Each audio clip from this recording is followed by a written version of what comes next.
Hi everybody. Today we're going to start a new chapter book together, and I've actually got two friends with me that might pop up in the video. This is my dog, Ted, and this is my other dog, who doesn't want to be on the screen, Louie. So they're both, whenever I sit down, they think that they're supposed to jump on my lap. So we're going to do our best to read today. So this is a book called Wonder, and it's by PJ Palacio, and some of you may have seen the movie before, but if you have not seen the movie, please don't watch it yet because we want to all be able to watch it together once we've gotten through the book.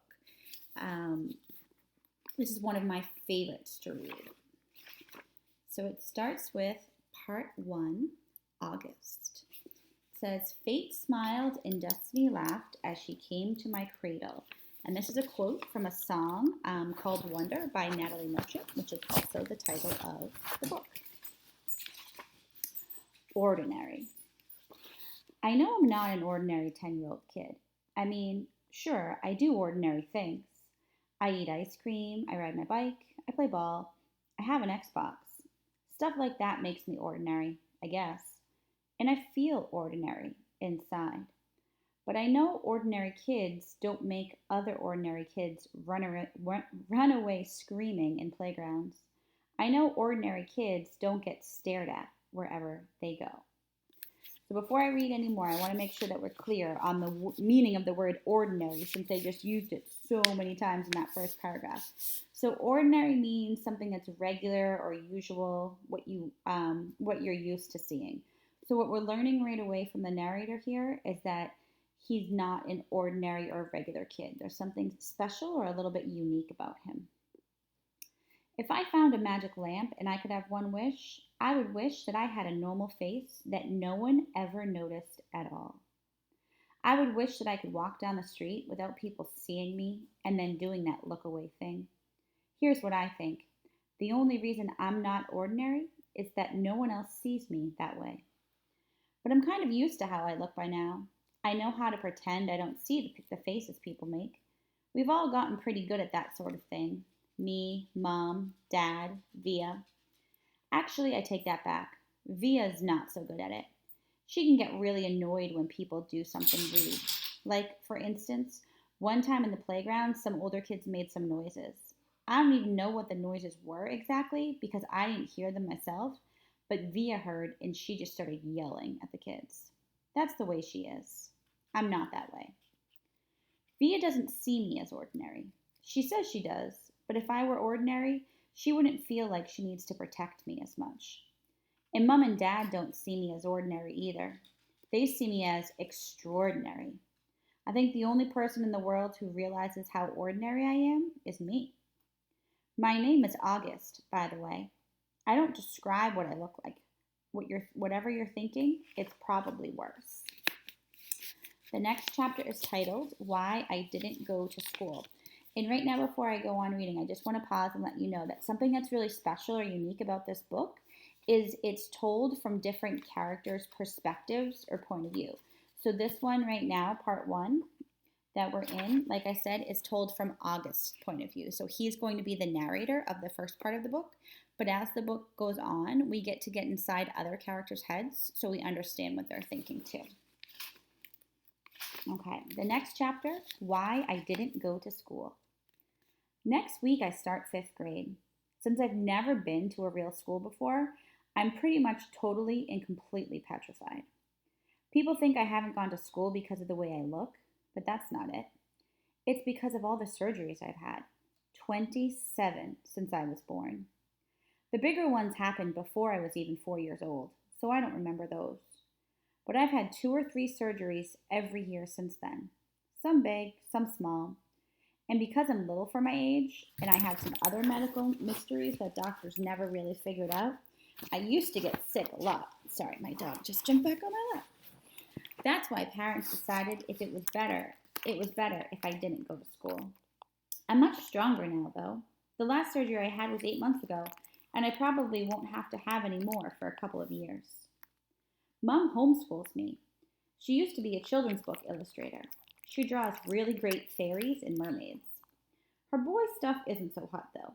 She once tried to draw me a Darth Vader, but it ended up looking like some weird mushroom-shaped robot. I haven't seen her draw anything in a long time. I think she's too busy taking care of me and Via. I can't say I always wanted to go to school because that wouldn't exactly be true.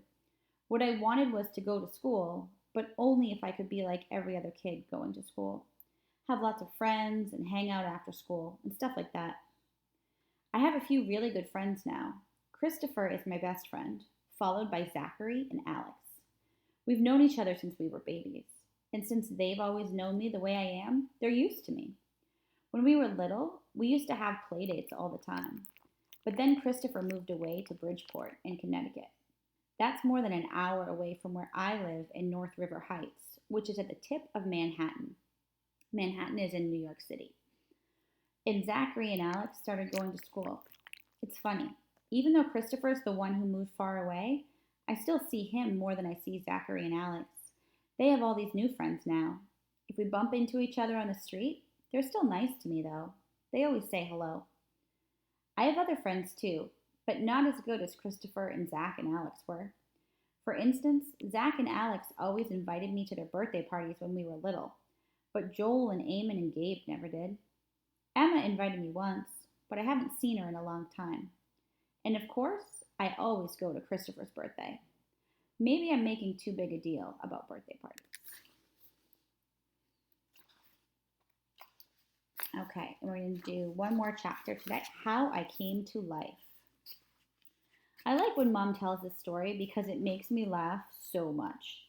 It's funny in the way a joke is, it's not funny in the way a joke is funny, but when Mom tells it, Via and I just start cracking up. So I was in my mom's stomach. No one had any idea I would come out looking the way I look. Mom had Via 4 years before, and that had been such a walk in the park, Mom's expression. And there was no reason to run any special tests. About 2 months before I was born, the doctor realized there was something wrong with my face, but they didn't think it was going to be bad. They told Mom and Dad I had a cleft palate and some other stuff going on. They called it small anomalies. There were 2 nurses in the delivery room the night I was born. One was very nice and sweet. The other one, Mom said, did not seem at all nice or sweet. She had very big arms, and here comes the funny part, she kept farting. Like, she'd bring Mom some ice chips and then fart. She'd check Mom's blood pressure and fart.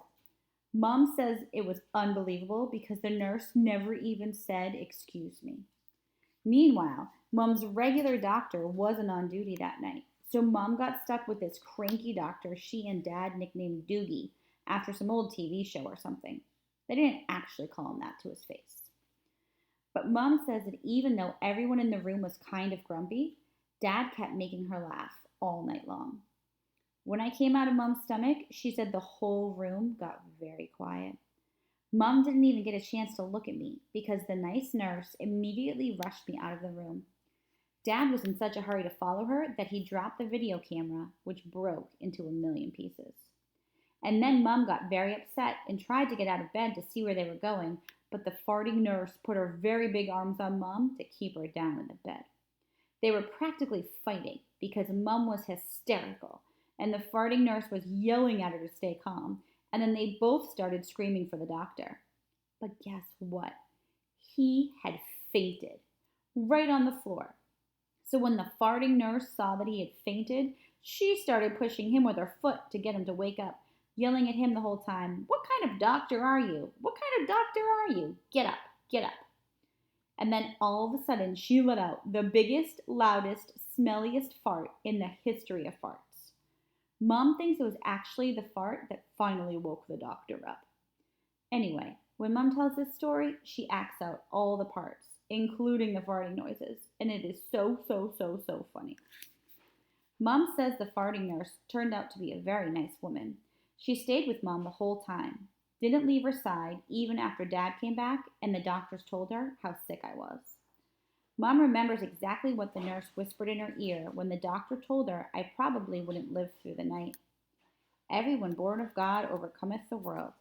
And the next day, after I had lived through the night, it was that nurse who held my mom's hand when they brought her to meet me for the first time. Mom says by then they had told her all about me. She had been preparing herself for the seeing of me. But she says that when she looked down into my tiny, mushed up face for the first time, all she could see was how pretty my eyes were. Mum is beautiful, by the way, and Dad is handsome. Via is pretty, in case you were wondering. The next chapter is titled Christopher's House, and we'll do that one another day.